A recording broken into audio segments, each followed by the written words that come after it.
name is Thomas Speck. I have a chair for functional morphology and biomimetics at the German University of Freiburg, and I'm the director of the Botanic Garden. I'm Günter Reiter. I'm in the physics department of the same university. We are working on polymers and also in an interdisciplinary context. For me, it's just fascinating what evolution has produced. So we want really to learn from nature, and bioinspiration is a great chance to do that. And you have to start with materials, and then you come to material systems, and then you at the end come perhaps to the entire solution.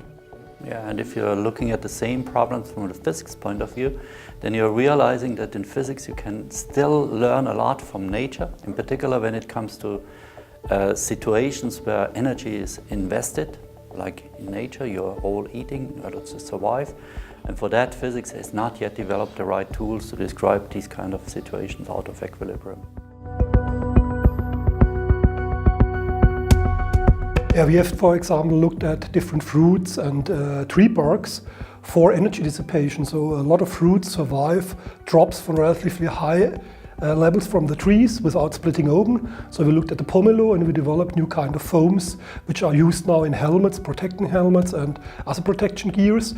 And what we do for a couple of years, we look at plant movements and we produce bio-inspired facade shading systems for a kind of new, more aesthetic and especially more resilient architecture.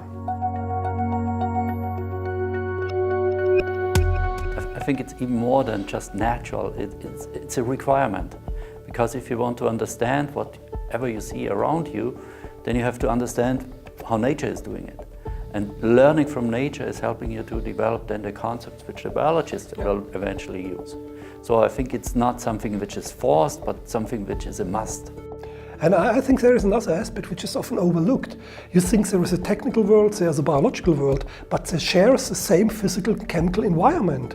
So if you drop, for example, a fruit somewhere from a tree, it follows the same laws of physics than if you drop a hammer from a scaffold.